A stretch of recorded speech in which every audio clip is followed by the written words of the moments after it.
صاحب عمرے پر جانے کا طریقہ اور احکامات بیان فرما دیں۔ بہت آسان ہے عمرہ کرنا۔ دیکھو عمرے کے جو رکن ہے نا، کسی بھی عبادت کی جو بیسک چیز ہوتی ہے وہ اس کے ارکان ہوتے ہیں۔ ان ارکان کے بغیر اس عبادت کا تصور ممکن نہیں ہے۔ جیسے نماز میں قیام، رکوع، سجدہ، یہ نماز کے ارکان ہیں، تو ایسے ہی عمرے کا جو رکن ہے نا وہ ہے طواف۔ وہ کیا ہے؟ اصل میں عمرہ بیسیکلی جو نام ہے کس چیز کا؟ طواف کا نام ہے۔ آئی بات سمجھ میں؟ شرط کیا ہے؟ احرام کی حالت میں ہونا۔ جیسے نماز کے ارکان ہیں قیام، رکوع، سجدہ، شرط ہے باوضو ہونا۔ تو وضو یہ نماز کا رکن نہیں ہے۔ نماز رکن کہتے ہیں اندر کی چیز، اور شرط کہتے ہیں جو باہر کی چیز ہو، جو براہ راست نماز نہیں ہے۔ تبھی آپ کا پہلے سے وضو ہو تو کرنے کی ضرورت ہی نہیں ہے آپ کو، لیکن پہلے سے رکوع کیا ہوا ہے تو کیا نماز میں رکوع نہیں کرو گے؟ پھر بھی کرو گے دوبارہ، ٹھیک ہے نا؟ تو ارکان جو ہے نا اس کے جو بنیادی چیزیں ہوتی ہیں، تو اسی طرح خوب یاد رکھو کہ عمرے کا جو رکن ہے، اس پہ کلپ بنائیں، یہ لازمی ضروری ہے۔ بہت سے لوگ یہ سوال پوچھتے ہیں۔ عمرے کا جو رکن ہے وہ ہے بیت اللہ کا طواف۔ شرط کیا ہے کہ احرام کی حالت میں، احرام کی حالت میں، احرام کی حالت کسے کہتے ہیں؟ احرام اس چادر کا نام نہیں ہے جو آپ نے اوڑھی ہوئی ہوتی ہے، خوب سمجھ لیں۔ سمجھ میں آ رہی ہے بات؟ جیسے ہم تکبیر تحریمہ جب نماز کے لیے ہم قبلے کی طرف رخ کر کے اللہ اکبر کہتے ہیں اور ہاتھ باندھ لیتے ہیں، اللہ اکبر کی راہ پر پہنچتے ہی آپ نماز میں داخل۔ اب راہ پر پہنچتے ہی آپ پر نماز کی پابندیاں عائد ہو جاتی ہیں۔ اب آپ کسی سے بات نہیں کر سکتے، کھانا پینا نہیں کر سکتے، قبلے سے اپنے سینے کو پھیر نہیں سکتے۔ تو احرام نماز کے اندر بھی ہو گیا کہ نہیں ہو گیا؟ یہ کس طرح سے ہوگا؟ اللہ اکبر کہنے سے۔ تو اسی طرح یاد رکھو عمرے میں جب احرام میں داخل ہوتے ہیں یا حج میں بھی، تو اس کا طریقہ یہ ہے کہ لبیک اللہم لبیک لا شریک لک لبیک ان الحمد والنعمت لک والملک لا شریک لک، یہ الفاظ کہے جائیں عمرے کی نیت یا حج کی نیت سے۔ حج کی نیت ہے تو اللہم انی ارید الحج، اے اللہ میں حج کا ارادہ کرتا ہوں، فتقبلہ منی ویسرہ لی، اردو میں کہہ دیں، اس کو قبول بھی کر اور آسان بھی کر، اردو میں بھی کہہ دیں۔ تو یہ الفاظ کہتے ہی آپ احرام میں آ گئے، چاہے آپ نے پینٹ شرٹ پہنی ہوئی ہو، اس میں چادروں کا ہونا ضروری نہیں ہے۔ اور عمرے کی نیت سے کہے تو آپ عمرے کے احرام میں آ گئے، چاہے آپ حرم کے اندر ہوں یا حرم سے باہر ہوں، میقات کے اندر ہوں، میقات سے باہر ہوں۔ اب احرام میں آنے کے بعد احرام کی پابندیاں شروع ہو جائیں گی۔ ان پابندیوں میں سے ایک پابندی ہے کہ سلا ہوا لباس نہیں پہن سکتے، اس لیے پہلے سے سلا ہوا لباس اتار لیا جاتا ہے، کیونکہ جب لبیک اللہم لبیک ختم کریں گے نا عمرے کی نیت سے، تو فوراً احرام میں تو آپ سلا ہوا لباس تو پہنا ہوا ہے نا آپ نے، تو گناہ ہوگا آپ کو۔ اس گناہ سے بچنے کے لیے کیا کیا جاتا ہے بھائی؟ سلا ہوا لباس پہلے اتارا جاتا ہے، احرام کی نیت بعد میں کی جاتی ہے۔ تو احرام نام ہے احرام کی نیت سے تلبیہ پڑھنا۔ اس حالت میں جو آپ آ جاتے ہو نا، اس حالت کو احرام کی حالت کہا جاتا ہے۔ ان چادروں کو احرام نہیں کہا جاتا۔ وہ چادریں جو ہیں احرام کا حصہ ہیں، یعنی احرام کی پابندیوں میں سے ایک پابندی، اور وہ چادریں بھی نہیں ہیں۔ اصل حکم یہ ہے کہ سلا ہوا کپڑا نہیں پہننا۔ اب ظاہر ہے سلا ہوا کپڑا تو نہیں پہنیں گے تو اب کیا کریں؟ پھر تو کچھ تو پہننا ہے نا۔ تو وہ جو کچھ پہننا ہے وہ احرام میں داخل نہیں ہے۔ وہ کچھ پہننا وہ اس کا شرم و حیا سے تعلق ہے، صحیح ہے نا، کہ بھئی سلا ہوا نہیں پہننا۔ یہی وجہ ہے، یہ میں اس لیے بتا رہا ہوں کہ بعض لوگ احرام باندھ کے واش روم جا رہے ہیں تو ان کو وہ چادریں اتارنی پڑتی ہیں، واش روم سے فون کر رہے ہوتے ہیں مفتی صاحب میں احرام کی حالت میں ہوں، چادر اتار سکتا ہوں؟ تو میں ان سے پھر کہتا ہوں بھئی یہ چادر احرام نہیں ہے، یہ تو آپ اتار لیں چادر۔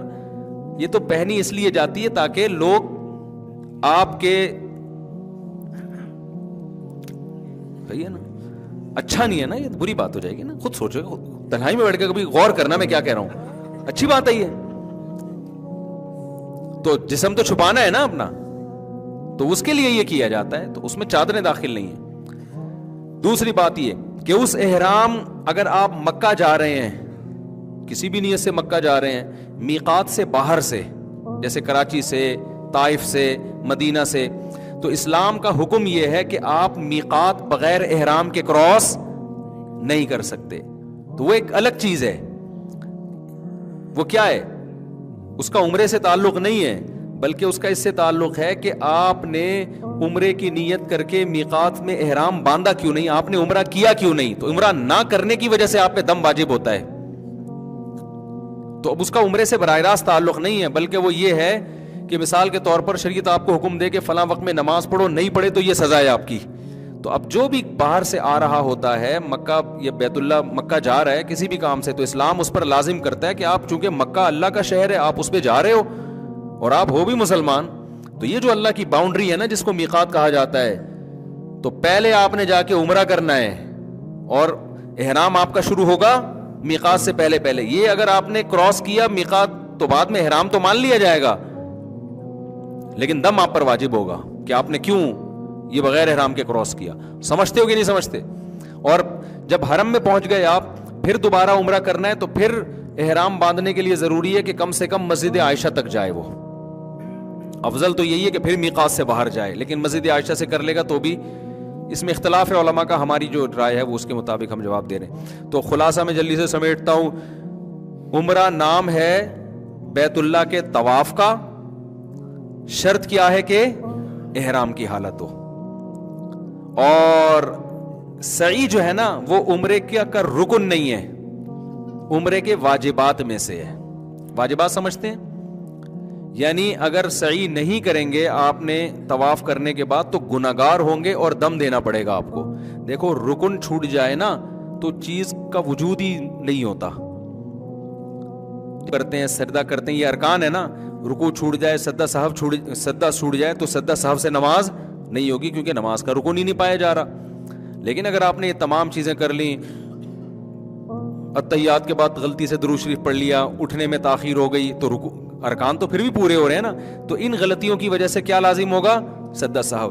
تو جب آپ گئے احرام کی شرط پوری کر کے آپ نے بیت اللہ کا طواف کیا، اس طواف کے نتیجے میں آپ کا عمرہ ہو گیا. سعی یہ عمرے کے واجبات میں سے ہے. آپ اگر نہیں کریں گے تو گناہگار ہوں گے، لیکن عمرہ آپ کا ہو جائے گا، آپ پر دم واجب ہوگا. لیکن طواف ہی چھوڑ دیا آپ نے تو دم سے عمرہ نہیں ہو جائے گا، پھر تو کیا ہی نہیں آپ نے عمرہ.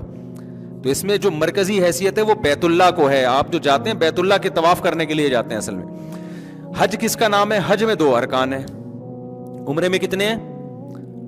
تو اس لیے کچھ بھی نہ ہونا تو آخری درجہ یہ کہ احرام باندھ کے طواف کر لے آدمی ہر قیمت پہ، بس عمرہ ہو گیا اس کا. باقی چیزوں کی تلافی دم سے ہو جائے گی، جانور ذبح کرنے سے. تو حج میں بھی یاد رکھو 2 کام حج کے ارکان میں سے ہیں، وہ نہیں ہوں گے تو حج نہیں ہوگا آپ کا. 2 کام کر لیے نا تو حج ہو گیا، باقی تمام چیزوں کی تلافی دم کے ذریعے ہو جائے گی. تو ایک ہے اس میں طواف زیارت جو بقرعید کے دنوں میں ہوتا ہے، سمجھتے ہو؟ حج اس کا نام ہے. یہ جو بقرعید کے دنوں میں، اس کے ٹائم بھی متعین ہے، وہ ٹائم بھی آپ آگے پیچھے نہیں کر سکتے. جیسے فرض نماز کا ٹائم متعین ہے نا، تو جو حج کا فرض طواف ہے اس کا بھی ٹائم شریعت میں متعین ہے. اور دوسرا رکن ہے وقوف عرفہ. عرفہ کے میدان میں 9 ذی الحجہ کو جا کے ٹھہرنا، اور شرط یہ ہے کہ احرام کی حالت ہو. اور یہ احرام کی حالت میں ہونا یہ وقوف عرفہ کے لیے شرط ہے، طواف زیارت کے لیے شرط نہیں ہے. تو 9 ذی الحجہ کو جو عرفات کے میدان میں چلا گیا احرام کی حالت میں، اور وہاں تھوڑی دیر بھی اسٹے کر لیا اس نے، یہاں تک کہ ہیلی کاپٹر سے بھی گزر گیا، کسی بھی طرح اس میدان کی محاذات میں آ گیا، اور پھر بقرعید والے دن اس نے 7 چکر بیت اللہ کے گرد لگا لیے، تو اس کا حج کیا ہو گیا؟ کمپلیٹ. باقی گناہ ہوگا اس کو کہ وقوف منی کیوں نہیں ہے اور سعی کیوں نہیں ہے، تو ان گناہ بھی ہوگا، اور اس کی تلافی کے لیے رمی کیوں نہیں کی اس نے. تو یہ ساری چیزیں کی تلافی کس کے ذریعے ہو جائے گی؟ دم کے ذریعے. اس لیے خوب سمجھ لو کہ اگر حج کا آپ احرام باندھ لو نا تو اب ہر قیمت پہ آپ نے وقوف عرفہ کرنا ہی کرنا ہے. اور جو لوگ طواف زیارت چھوڑ کے آ جاتے ہیں نا حج میں، فلائٹ نکل رہی ہے، تو یہ خوب سمجھ لیں کہ طواف زیارت میں احرام کی حالت تو ضروری نہیں ہے، لیکن جب تک طواف زیارت کوئی نہ کر لے اس وقت تک اس کی زوجہ اس کے لیے حلال نہیں ہوتی, اور عورت نے اگر کیا ہے تو وہ اپنے شوہر کے لیے حلال نہیں ہوتی.